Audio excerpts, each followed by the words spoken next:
The bomb bursting in air gave through to the night. Okay. That only came after the War of 1812, when Francis Scott Key wrote the words in the harbor of Baltimore, Maryland, when the English invaded the United States again. Look that up. Francis Scott Key is the one that wrote that. And he did what? Francis Scott Key? Yeah.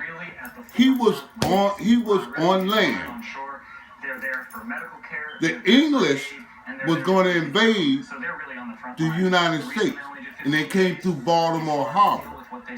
But they found out that the English was getting ready to come in, and they hijacked them, and they surrounded the harbor, and they blew them apart, and the bombs was bursting in air because the English came in on ships. That's why you got the United States national anthem now. And Francis Scott Key was in the harbor when he seen them fighting the English. You heard of the War 1812. Mm-hmm. You know who else was involved in that? Who? Andrew Jackson. The one that's on the $20 bill? Yeah. He also, because the English came in two spots, through New Orleans and Baltimore. In Wisconsin, Republican candidates what are you about to do? Back on the road today, too, on the campaign trail after a debate dominated by immigration, by the economy, and by America's footprint abroad. But they couldn't stop talking about last night. So where are you getting your information from? It's history. Why do you think I look at all those information programs? One by one, they're disappearing. For half an hour. Disappearing. It's a beautiful thing to watch as they go out. 40 minutes. I don't know how long you played. 40 minutes, that's it. No more negotiating. What did Julius tell you? All I look at is news programs and old pictures. I'm telling you for a fact. So they show all this in the old pictures, you think? In the old... Turn on the History Channel. It's all documented. But whose history is that? It's the real history. Oh, Katrina, don't be gullible. Who's the gullible You one? acting like you gullible. I'm sitting up here telling you a fact, and you're going to argue with me, and you can't even prove me wrong, and ain't got the first evidence to prove me wrong, but you're going to argue with me. Okay, but Now, how much sense that make? If you had some damn proof, I would listen to you. Have a seat. You got no proof. But your proof, but that's what I'm Well, saying. make me out of lie then. That's what you do. I'm going, Google all that crap. I ain't Googling nothing. I'm going to research it. You can research all you want to. I'm still going to be right. Okay. We'll see. All right, well, let me ask you this. What do you think the Revolutionary War was? What I think it was? Yeah. I don't know. What was it? The Revolutionary War is when we won our independence from England. And you know, why do you think we celebrate the 4th of July? What do you think the importance of 1776 is? That's when we won our independence from England. I know that. I know it's when we won. But if I'm telling you we won our independence from England, who was in charge? Who you think built the East Coast? New York, Philadelphia, Boston, Baltimore. The English. That's why it's all colonial. Colonial is the same exact way England is built. That's all colonial. All the houses are put together. You ever seen 16 Downing Street where the Queen live at? Yeah, it's all. It's just one big, yeah. That's colonial building. What's wrong with you? I ain't telling you what I think I know. I'm telling you what's a fact. Go do your homework, little girl. Move. That's how Andrew Jackson. So you think that this country is going back to... What I'm trying to tell you is this. Once they won their independence from England, it all started in the Northeast. The United States originally won its independence, but it was only 13 colonies. You got to remember that. There was no states. It wasn't no United States. It wasn't no 50 states. Mm-hmm. Do you know when that came? Thomas Jefferson had what he called the Louisiana Purchase. I know about the Louisiana Purchase. All that was owned by France. Anything west of the Mississippi was owned by France.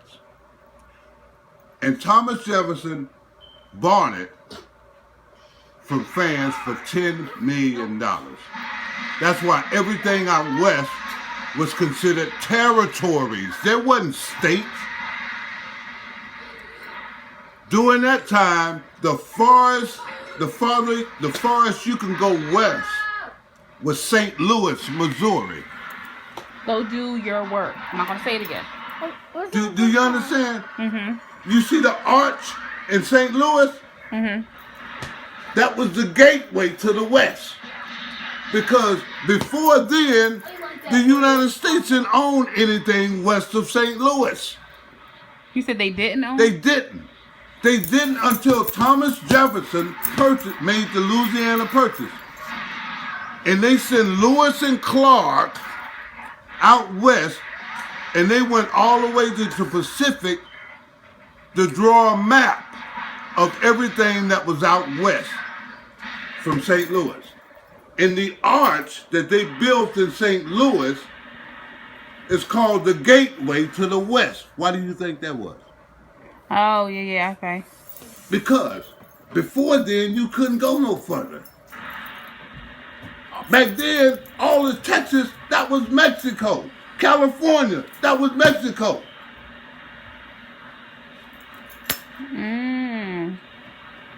Why do you think they fought the Mexicans and the Indians? That's how they got Arizona. That's how they got California. People was already out there before they got there. But they just weren't Americans. And what the United States did, once they made the Louisiana Purchase, they offered settlers to go west. How do you think them crackers ended up owning hundreds of thousands of acres?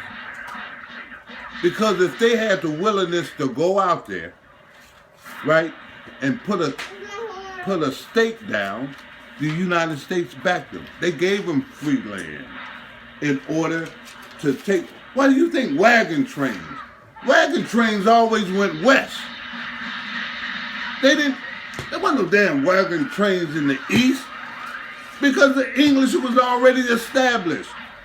Go west, my friend.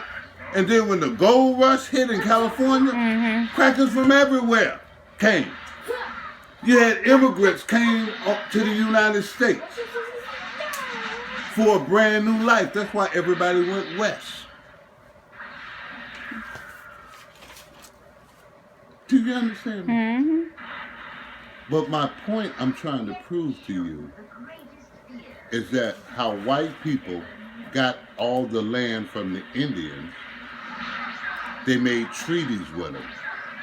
And say the president that made the treaty with the Indians and so forth and so on, once that president died and another person came in and he became president and they found out all...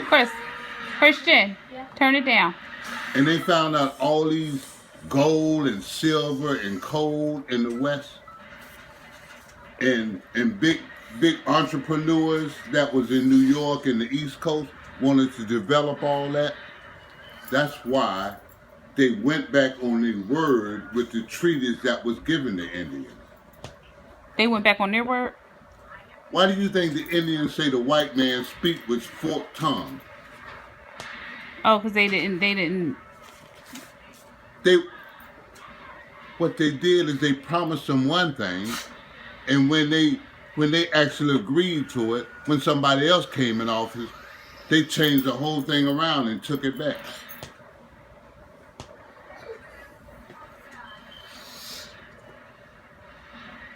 Do you know why? You heard of Custer, right? Who? Custer.